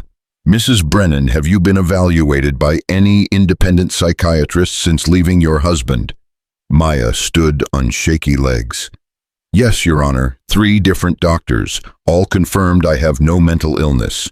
I have PTSD from the abuse, but I'm completely competent. Then we don't need a 4th opinion from your husband's hired gun. Motion denied. Morrison banged her gavel. Trial begins June 15th. Be ready, gentlemen. This court is adjourned. Maya sagged with relief as they left the courthouse. Outside, reporters bumped them. Mrs. Brennan, how does it feel to have the evidence admitted? Are you confident about the trial? What do you say to people who claim you're lying? David stepped forward. My client has no comment at this time. She's focused on preparing for trial and supporting the other brave women who've come forward. Thank you. They pushed through to David's car. Once inside, Maya finally let herself cry. You did great in there, David said, pulling into traffic. I barely said anything. You said exactly enough. Calm, clear, credible. That's what the judge needed to see. Harrison's phone rang. He answered, listened, his face darkening. When are you sure? Okay, thanks for letting me know. What is it? Maya asked. That was Chief Morrison. Someone broke into my house this afternoon while we were at the hearing. Maya's heart stopped. Lily is fine. She was at school. Mrs. Chen was home and called it in immediately. Nothing was taken. Then why break in? Harrison met her eyes in the rearview mirror. They were looking for something. The guest house was ransacked too, your room especially. The USB drive, Maya whispered to him. They were looking for the original, which is locked in a safety deposit box, David said, along with 3 backup copies in 3 different locations, but they don't know that. Richard knows I testified at the hearing. He's getting desperate. Maya's mind raced. What if he tries something worse? What if he goes after Lily or Harrison or... That's why I'm filing for a protection order extension, David said. Richard isn't supposed to be anywhere near you or anyone connected to you. If he violated that, it wasn't Richard, Harrison said quietly. He's too smart for that. It was someone he hired. Then we find out who and we add more charges. But the break-in changed things. That night, Harrison installed a security system. Mrs. Chen started sleeping in the guest room with a better view of both houses, and Maya stopped sleeping altogether. She'd lie awake, watching shadows jumping at every sound. The safe feeling she'd built over 6 months evaporated in a single afternoon. I can't do this, she told Harrison one night, 2 weeks before trial. They were sitting on the porch watching thunderstorms in the distance. Every time I close my eyes, I see him. Every time I start to feel safe, something happens to remind me I'm not. You want to drop the charges. I want to disappear. Take a new name move somewhere far away. Start over where Richard can't find me. He'll find you. Men like him always do. And next time there won't be anyone to help you. Then what do? I'm so tired, Harrison. I'm tired of being brave. I'm tired of fighting. I'm tired of reliving the worst moments of my life over and over for lawyers and judges and reporters. Harrison was quiet for a long moment. My wife, toward the end, she told me something. She said, being brave doesn't mean not being afraid. It means doing what needs to be done even when you're terrified, even when every cell in your body is screaming to run. He looked at Maya. You've been running for 4 years. Maybe it's time to stop. I stopped running months ago. No, you stopped hiding, but you're still running in here. He tapped her chest gently. You're still giving him power over your fear. The trial isn't about convincing 12 strangers that he's guilty. It's about taking back what he stole from you. Your voice, your truth, your life. Maya wiped her eyes. What if I get on that stand and freeze? What if I can't do it? Then you remember why you're there, not just for you, for Jennifer, for the other 18 women, for Sophie. Harrison's voice cracked on the baby's name. For every future victim you're preventing by putting him away. That's a lot of weight to carry. So don't carry it alone. We're all carrying it with you. The night before trial, Maya couldn't eat, couldn't sleep, couldn't think about anything except facing Richard across a courtroom. Lily brought her warm milk and cookies. My mommy used to make these when I was scared. She said chocolate chips make everything less scary. Your mommy was smart. She was really brave, too. Even when she was sick and it hurt a lot, she'd still read me stories and sing me songs. Lily climbed onto the couch beside Maya. Daddy says you remind him of her sometimes, not the way you look, the way you're strong even when things are hard. Maya pulled Lily close. You know I love you, right? Like you're my own daughter. I know, I love you too, like you're my real mom. Lily paused. Is that okay to have 2 moms, one in heaven and one here? I think that's more than okay. I think your first mom would be happy you have someone else to love you. She would. She told me before she died that Daddy would find someone special, someone who needed us as much as we needed them. Lily yawned. I think she was talking about you. Harrison appeared in the doorway. Lily, bedtime. Big day tomorrow. Are you coming to court, Daddy? Of course, Mrs. Chen is taking the day off too. We'll all be there. After Lily went to bed, Maya and Harrison sat in silence. The weight of tomorrow pressed down on both of them. I'm scared, Maya admitted. Me too. What if... Don't play the what if game. It'll drive you crazy. Harrison stood, held out his hand. Come on, I want to show you something. He led her outside to the garden Maya had been tending for 6 months. In the moonlight, roses bloomed in wild profusion, their scent heavy on the night air. You did this, Harrison said. 6 months ago, this was just dirt and weeds. You made it beautiful. I just planted some flowers. No, you took something broken and made it grow. That's not nothing, Maya. That's everything. He turned to face her. Tomorrow, you're going to walk into that courtroom. You're going to tell your truth. And whatever happens after that, you've already won, because you survived, you escaped, you fought back. Richard wanted to destroy you, and instead, you're destroying him. I don't feel like I'm winning. You will. When the jury reads that verdict, when they look at Richard and say guilty, you'll feel it. And every woman watching will know that powerful men don't always get away with it, that sometimes justice actually works. Maya looked at the roses, breathing in their scent. I used to have a garden before Richard. He made me dig it up, said it was a waste of time, said I should focus on being a better wife instead. What did you grow? Lavender, daisies, tomatoes in the summer. She smiled faintly. I was good at it. My grandmother taught me. She said gardens teach patience and faith, that if you plant something and tend it, it will grow even when you're not watching. Maybe after the trial we plant a vegetable garden. Lily would love that. Yeah, Maya said softly. Maybe we do. They stood in the garden until midnight, not talking, just being. And when Maya finally went to bed, she slept for 4 hours straight. Not much, but more than she'd managed in weeks. The courthouse was packed. Media, spectators, victims, families. Maya walked in, flanked by David and Harrison, wearing a simple blue dress that Mrs. Chen had bought her specifically for this moment. Conservative but strong, Mrs. Chen had said, like Ruth Bader Ginsburg, but less intimidating. Richard sat at the defense table surrounded by his legal team. When Maya walked past, he looked up. Their eyes met for the first time in 7 months. He smiled, small, confident. It was the same smile he'd given her 1,000 times before, the smile that said, "You can't win." The smile that made her feel small and powerless and crazy.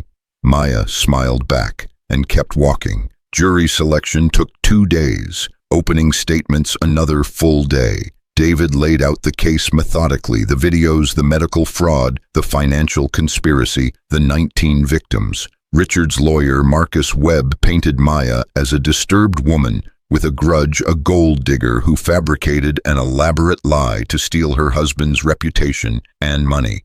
Then came the witnesses. First, the other victims. Jennifer, who testified about Richard assaulting her during therapy. Rachel, who he'd convinced she was suicidal and needed to be hospitalized, then kept drugged for 3 weeks. Amanda, who he'd married before Maya, who'd also fallen down the stairs and lost a baby. Each woman broke down on the stand. Each one was brutalized by Webb's cross-examination, called a liar, questioned about their mental health, their motives, their credibility. And each one stood firm. On day 7, David called Maya to the stand. She walked up on legs that felt like water, placed her hand on the Bible, swore to tell the truth. Please state your name for the record, David said gently. Rebecca Maya Brennan. And how do you know the defendant? Maya looked at Richard. He stared back, expression neutral, like she was a stranger. He's my husband, my abuser, and the man who killed my daughter. The courtroom erupted. Judge Morrison banged her gavel. Order, Mrs. Brennan, please confine yourself to answering the questions asked. Maya nodded, hands shaking. David walked her through it. The whirlwind romance, the isolation, the gaslighting, the drugs, the fake diagnoses, the bruises, the fall, Sophie. Every word felt like pulling glass from a wound. Then it was Webb's turn.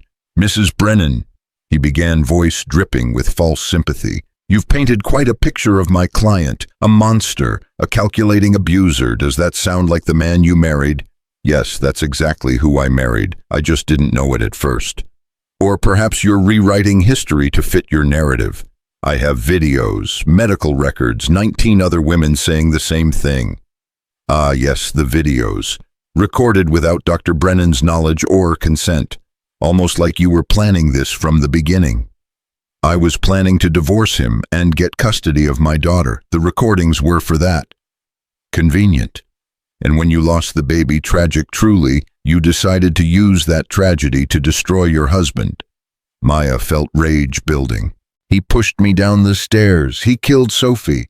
That's not a tragedy, it's murder. The medical examiner ruled it accidental. Because Richard lied to them. He told them I was mentally ill, that I fell because I was having a psychotic episode. Were you having episodes, Mrs. Brennan? No, but you were on medication for mental illness, weren't you? Medication Richard forced on me. Webb pulled out a document. This is a prescription in your name, signed by 3 different psychiatrists, all confirming diagnoses of borderline personality disorder, paranoid schizophrenia. Those were falsified. Richard paid those doctors. Do you have proof of that? Yes, the emails, the bank records, the emails you claim to have found. The records you claim show bribes, all conveniently supporting your version of events. David stood. Objection, Your Honor. Counsel is testifying instead of questioning.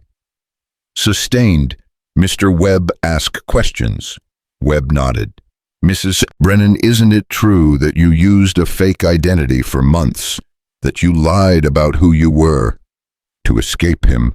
Yes, to escape or to hide from the legal consequences of abandoning your husband and violating a psychiatric hold.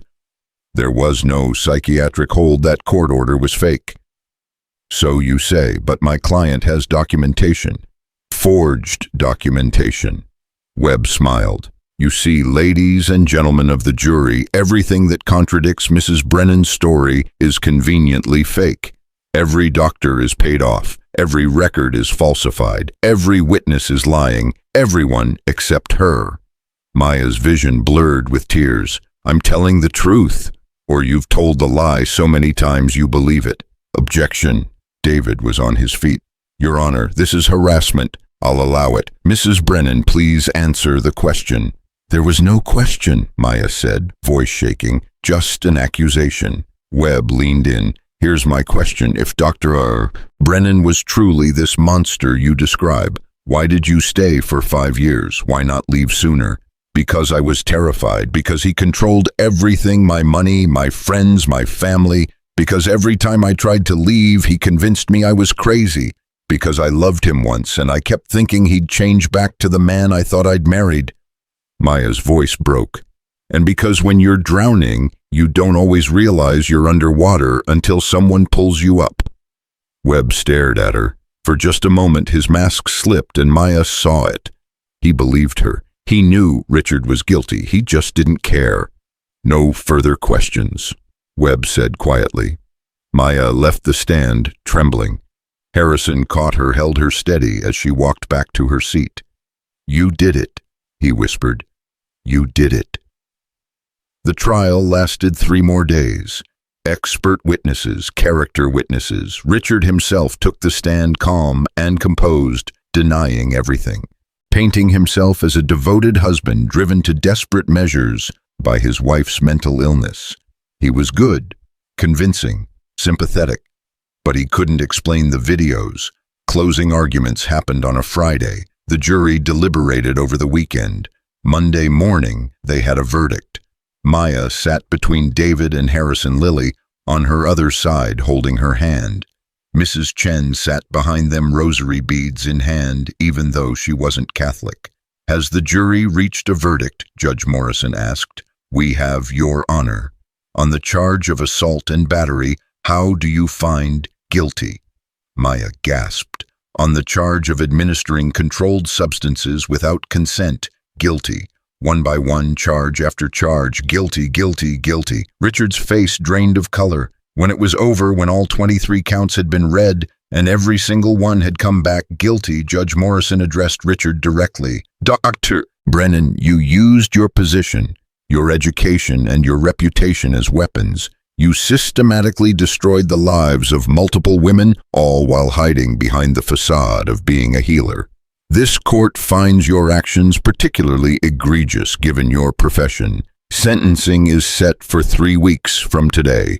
Until then, you will remain in custody. Bailiff. As they led Richard away in handcuffs, he looked back at Maya one last time. She stared back unflinching and watched him disappear. Outside the courthouse, reporters swarmed. David made a statement. Maya stood beside him, silent, letting him speak. Then Jennifer approached, then Rachel, then Amanda, then all the other women, One by one, they hugged Maya, crying and laughing and holding each other like survivors of a shipwreck.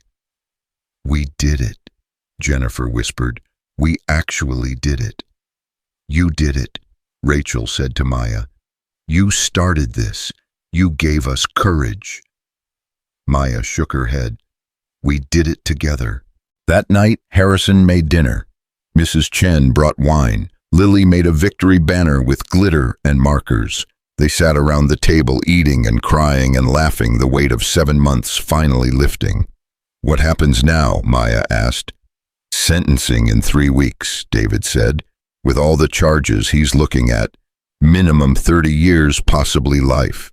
And then you live." Harrison raised his glass. "To Maya, who refused to stay silent." "To Maya," Mrs. Chen echoed, "who taught us all that speaking truth is strongest weapon." "To Mom," Lily said, and everyone froze. Maya's eyes filled with tears. "Lily, is that okay? Can I call you Mom?" "Yes," Maya whispered through it. "Yes, sweetheart, that's more than okay." They clinked glasses, this makeshift family built from trauma and kindness and stubborn hope. And for the first time in 4 years, Maya felt something she'd forgotten existed. 3 weeks later, Maya walked into the courtroom for the last time. The media frenzy had only intensified after the verdict. Her face was on magazine covers. News shows debated the case endlessly. Survivors from across the country reached out sharing their own stories of medical abuse and gaslighting. But today wasn't about them. Today was about Richard finally paying for what he'd done. Judge Morrison entered and everyone stood. Richard was brought in wearing an orange jumpsuit, looking smaller, somehow diminished. The confident smile was gone. In its place was something hollow. "Dr. Richard Brennan." Judge Morrison began looking at him over her glasses. "In my 30 years on the bench, I have seen many criminals. Some are products of circumstance. Some are driven by desperation. And some, like you, are simply evil dressed in respectability." She paused, letting the words settle. "You are a predator who weaponized medicine. You used your credentials to abuse, manipulate, and destroy vulnerable women who trusted you. The jury found you guilty on 23 counts. I am now tasked with determining your sentence." Richard's lawyer stood. "Your Honor, my client has no prior criminal record. He's been a productive member of society, a respected physician." "Was a respected physician," Morrison corrected coldly. "His medical license has been permanently revoked, as it should be. He has elderly parents who depend on him. The women he victimized had people who depended on them too. Mrs. Brennan lost a child because of your client's violence. That baby depended on her mother staying alive. Your client made sure she didn't."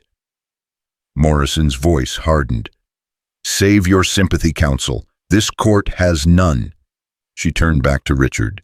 "You will serve 35 years in state prison for the assault and battery charges, another 15 years for the fraud and conspiracy charges, another 10 for the drug-related offenses. These sentences will run consecutively, not concurrently.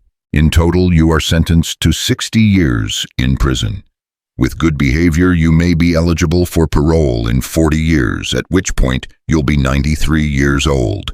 She banged her gavel. "Take him away." Richard's face crumpled. "Maya, please." But Maya was already turning away, walking out of the courtroom with her head high. She didn't look back, not once. Outside, Harrison waited with Lily and Mrs. Chen. When Maya emerged, Lily ran to her, wrapping her arms around her waist. "Is it over, Mom? Really over?" Maya knelt down, looked into Lily's eyes. "Really, truly over. He can't hurt anyone anymore." "Good," Lily said fiercely, "because I was getting tired of being worried all the time." Harrison pulled them both into a hug. "Let's go home." Home. The word still felt strange in Maya's mouth. Foreign, but also right. They drove back to Millbrook in comfortable silence. Spring had fully arrived, trees blooming along the highway, the world coming back to life after a long winter.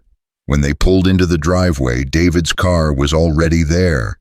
He stood on the porch with an enormous bouquet of flowers and the biggest grin Maya had ever seen. 60 years, he shouted as they got out. 60 years! Do you know what that means? That you're a brilliant lawyer, Maya suggested. Well, yes, obviously, but also that justice actually worked for once. He handed her the flowers. These are from all 19 women. They wanted you to know they're celebrating today too. Maya buried her face in the bouquet, breathing in roses and lilies and hope. Mrs. Chen appeared from the house carrying a tray of champagne glasses. I hear good news, so I prepare celebration. This is how we do things in America. Yes, champagne and inappropriate daytime drinking. That's exactly how we do it, Harrison agreed, taking a glass. They toasted on the porch, laughing and crying and feeling the weight of 7 months finally truly lift. Even Lily got sparkling cider in a champagne flute, which she declared very sophisticated. Later, after David and Mrs. Chen left after Lily went to bed, Maya and Harrison sat in the garden. The roses Maya had planted were blooming in wild profusion, their scent heavy on the night air. What are you going to do now? Harrison asked. I don't know. I haven't thought past the trial. Maya pulled her knees to her chest. For so long, my entire life was about survival. Running, hiding, fighting. Now that it's over, I don't know who I am without the fear. You're Maya. You're Lily's mom. You're my... Harrison stopped, seeming to catch himself. You're what? He was quiet for a long moment. Can I tell you something and you promise not to freak out? That's never a good way to start a sentence. I'm falling in love with you. The words came out in a rush. I know the timing is terrible. I know you're still processing everything with Richard. I know you probably need time and space and about 1,000 other things, but I can't keep pretending I don't feel it. Maya's heart hammered. Harrison, you don't have to say anything. I just needed you to know because you're going to be living here and we're raising Lily together and I can't keep walking on eggshells, pretending that when you smile at me my whole day doesn't get brighter. He laughed shakily. God, that sounded less pathetic in my head. It didn't sound pathetic. Maya reached for his hand. It sounded scary, because I feel it too, and that terrifies me. Because of Richard. Because the last man I loved destroyed my life. Because I don't trust my own judgment anymore. Because what if I'm just confusing gratitude with love? What if you're not? Harrison squeezed her hand. What if this is real and good and exactly what we both need? Then I'm still not ready, not yet. Maya's eyes filled with tears. I need time to remember who I am without Richard, without fear, without someone else defining my life. Does that make sense? Perfect sense. Harrison didn't let go of her hand. Take all the time you need. I'm not going anywhere. You're too good, you know that. I'm really not. I'm just a guy who knows what it's like to lose someone and find something unexpected on the other side of grief. He smiled. Sarah would have liked you. She would have said you have grit. Is that a compliment? From Sarah, the highest. They sat in comfortable silence, hands linked, watching stars emerge overhead. Weeks turned into months. Summer arrived hot and bright. Maya started therapy, real therapy, with a kind woman named Dr. Patricia Lynn, who specialized in trauma recovery. Twice a week she'd drive to Dr. Lynn's office and unpack years of abuse, fear, and pain. You're doing the work, Dr. Lynn said during one session. Not many people have your courage. I don't feel courageous. I feel broken. Broken things can heal. Sometimes they're even stronger for having been broken. Dr. Lynn leaned forward. Maya, you survived something that would have destroyed most people. You not only survived, you fought back. You won. Now you get to decide what comes next. That's power. I don't know what I want to come next. Then let's figure it out together. Through therapy, Maya started reclaiming pieces of herself she'd forgotten existed. She'd loved to write before Richard. Poetry journals, short stories. He'd told her it was a waste of time, that she should focus on being a better wife instead. So Maya started writing again, Small things at first. Observations about the garden, thoughts about recovery, letters to Sophie, the daughter she'd never get to raise. Lily found her one afternoon scribbling in a notebook under the oak tree. "What are you writing, Mom?" Maya looked up, still getting used to that word, Mom. "Just thoughts. Nothing important." "Can I read it?" Maya hesitated, then handed over the notebook. Lily read silently, face serious. "This is really good," she said finally. "It made me sad, but also hopeful. That's hard to do." "You think so?" "I know so. Mrs. Chen says I have excellent taste in literature." Lily handed back the notebook. "You should write a book about everything that happened. I don't think anyone would want to read about—" "Are you kidding? Everyone wants to read it. There's like 1,000,000 women out there who went through what you did. They need to know they're not alone, that they can fight back too." Lily said it with such certainty that Maya almost believed her. That night, Maya mentioned it to Harrison. "A book." He looked up from the medical journal he was reading. "About Richard, about surviving him, about recovery. I don't know, maybe it's stupid." "It's not stupid, it's necessary." Harrison set down his journal. "Do you know how many messages you get every day from women asking for advice, asking how you found the courage to leave? A book could reach thousands of them. I wouldn't know where to start." "Start with that night when you threw yourself in front of my car." Maya thought about it. That night felt like a lifetime ago. She'd been a different person then, terrified, broken, certain she'd die before morning. What would I even call it? Lily, who'd been eavesdropping from the stairs, piped up. "The Garden of Second Chances, because you planted the garden when you were scared, and now it's beautiful. Like you." Maya's throat tightened. "That's perfect, baby." She started writing the next day. Just a few pages at first, memories of those early days on the run, but the more she wrote, the more poured out. 4 years of pain, terror, and survival. 18 months of recovery and hope. Writing became therapy. Every sentence was a small victory, a reclamation of her voice that Richard had tried so hard to silence. Harrison would find her at 3 a.m., still typing away, and bring her tea without comment. Mrs. Chen would appear with dumplings and wisdom. "Writer must eat. Cannot type on empty stomach." Lily would curl up beside her, reading over her shoulder, occasionally offering suggestions. "You should add more about Sophie. People need to know about her." 6 months after the trial, Maya finished the manuscript. 400 pages of truth, pain, and hard-won survival. "Now what?" she asked David, who'd agreed to look at it. "Now we find you an agent. This is publishable, Maya. More than publishable. It's important." David knew a literary agent in New York, a sharp woman named Caroline Rodriguez who specialized in memoirs. She read the manuscript in one sitting and called Maya the next day. "I'm taking you on," Caroline said without preamble. "This book is going to change lives. Are you ready for that?" "I don't know." "Good. Healthy skepticism. I'll have offers within a week. Clear your calendar. We're going to be busy." Caroline was right.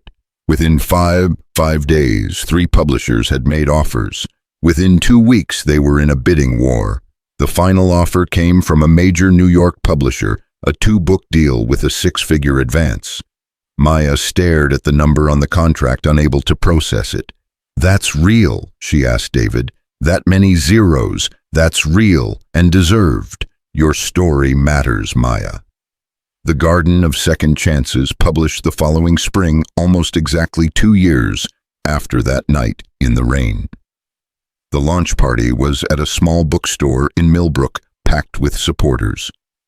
Jennifer and Rachel and Amanda and all the other women came. Mrs. Chen brought half the neighborhood. Lily made a speech about bravery that had everyone in tears, and Harrison stood in the back watching Maya sign books and hug strangers and finally truly smile without shadows in her eyes. The book hit the bestseller list within 2 weeks. National media wanted interviews. Survivor groups invited her to speak.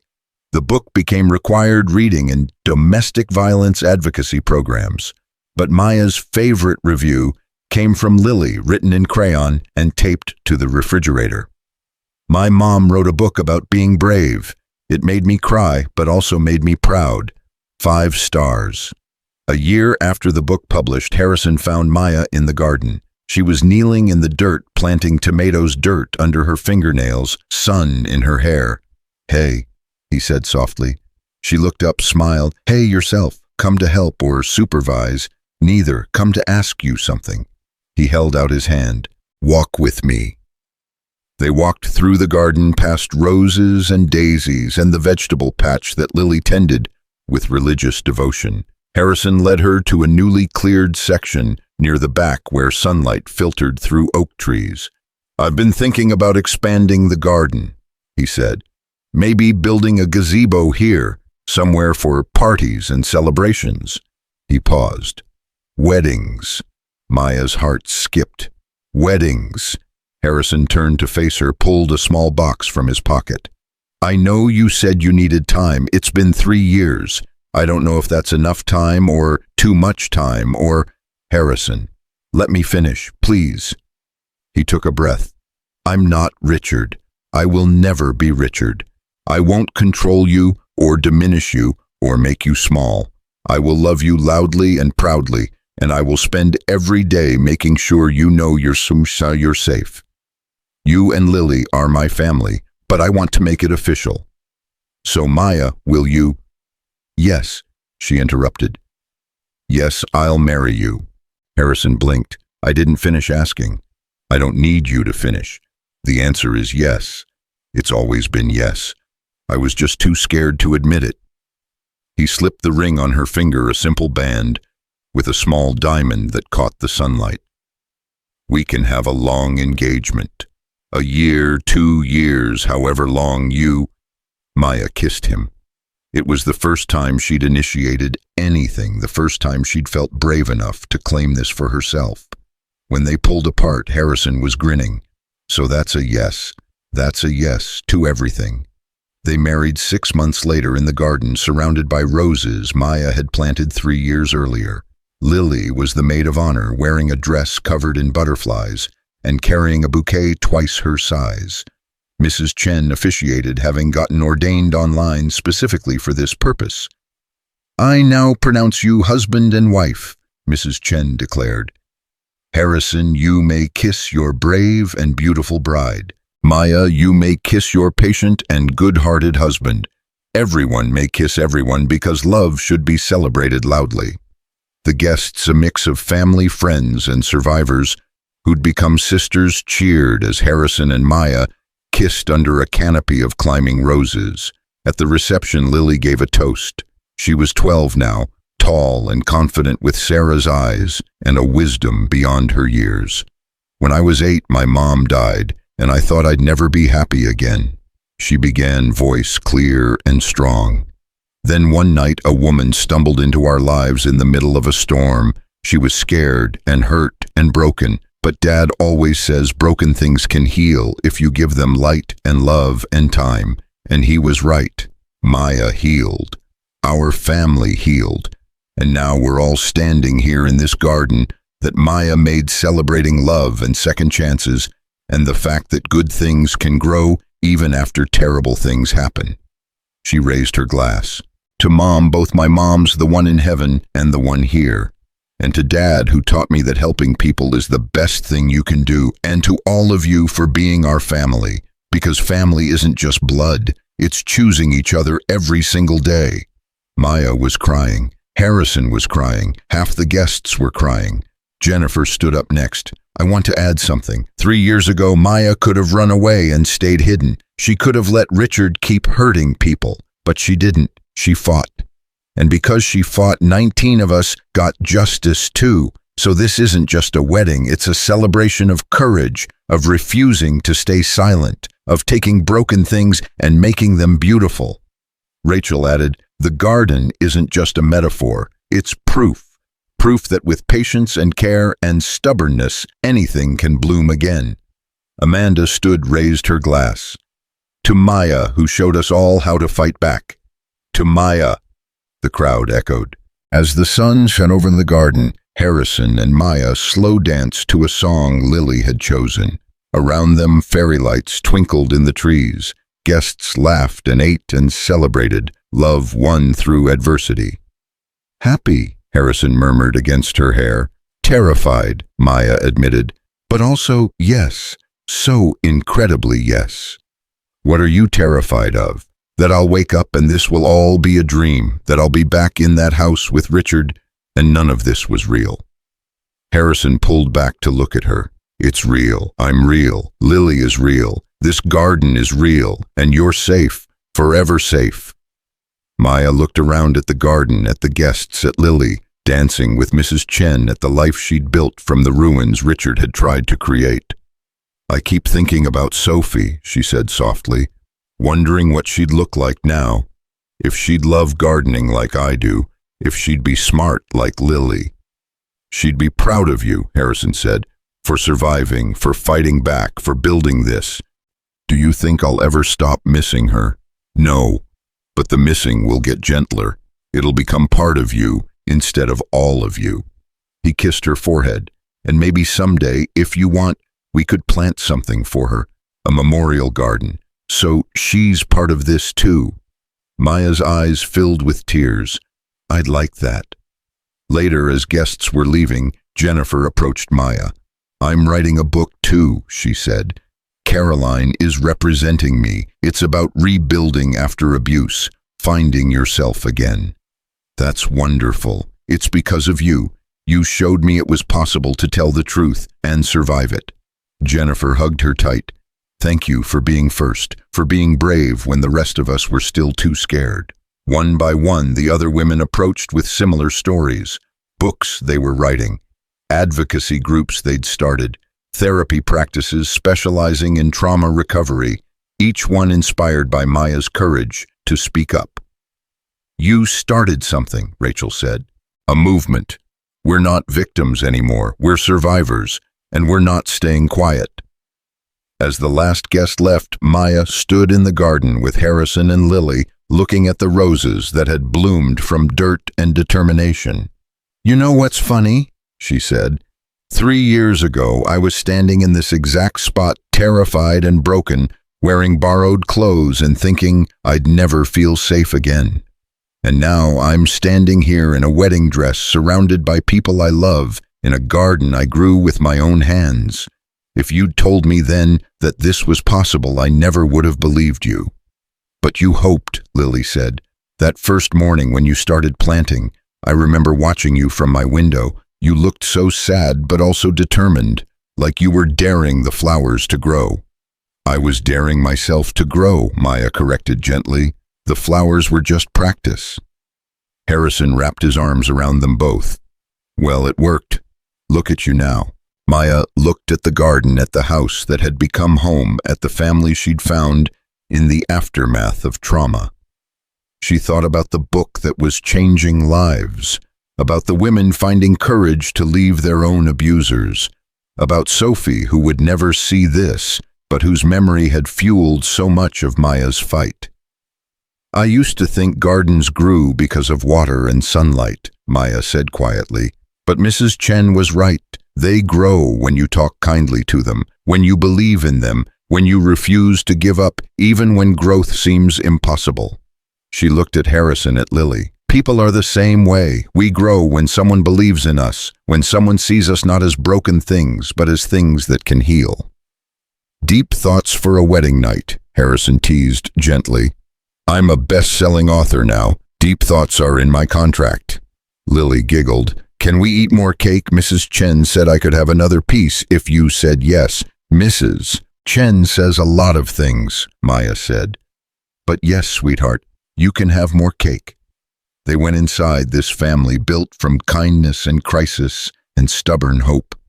Through the window, the garden glowed in the moonlight, roses blooming wild and beautiful, proof that even the most broken things could grow again if given light and patience and love. Maya's phone buzzed with messages. Other survivors, other women, other warriors saying thank you, saying me too, saying I'm leaving, saying I'm free. She put the phone down, looked at her husband and daughter, and felt something she hadn't felt in years. Not just peace, not just safety, but joy. Pure, uncomplicated joy, the kind that comes from surviving the unsurvivable and building something beautiful on the other side. "Hey, Mom," Lily said, around a mouthful of cake. "When I grow up, I want to be like you, brave and strong and someone who helps people." Maya's heart swelled. "Baby, you already are. Really, really. You helped me that first night, remember, with your tea and your kindness. You showed me that good people still existed. That's the most important kind of help there is." Lily beamed. "Then when I grow up, I want to be even more like you. I want to write books and have a garden and save people who are scared." "Deal," Maya said. "But first, finish your cake. Heroes need energy." That night, after Lily was asleep and the house was quiet, Maya stood on the porch looking out at the garden. Harrison came up behind her, wrapped his arms around her waist. "What are you thinking about? How far I've come. How lucky I am. How none of this should have been possible, and yet here we are." "Not luck," Harrison said. "Courage, strength, refusal to give up. And you and Lily and Mrs. Chen and David and all those women who stood up when I needed them." She turned in his arms. "I didn't do this alone. No one does anything alone. That's the secret they don't tell you." Wijam kissed him soft and sweet and full of promise. "I love you. I should have said it earlier, but I was scared. I know, and I love you too. Have since that first night when you asked why I was helping you, like kindness was some kind of trick. In my experience, it usually was." "Not anymore," Harrison said firmly. "From now on, kindness is just kindness. Help is just help, and love is just love. No hidden agendas, no ulterior motives. Just us building a life together. I like that version of the world better." "Good, because that's the version we're living in now." They stood together in the darkness, holding each other, listening to the wind rustle through roses and the distant sound of night birds calling. Somewhere in the city, Richard sat in a prison cell, 60 years stretching ahead of him. Somewhere in the country, women were reading Maya's book and finding courage to leave. Somewhere in the darkness, a woman was throwing herself in front of a car, hoping someone would stop, hoping someone would help. And somewhere in Millbrook, in a house surrounded by gardens, a family slept peacefully. A doctor who chose kindness, a daughter who chose love, and a woman who chose to fight back and won.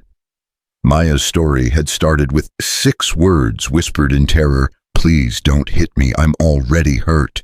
But it ended with something much more powerful. It ended with 3 words spoken in joy, in safety, in the garden she'd grown with her own scarred but healing hands. "I am home." And she was, finally truly home.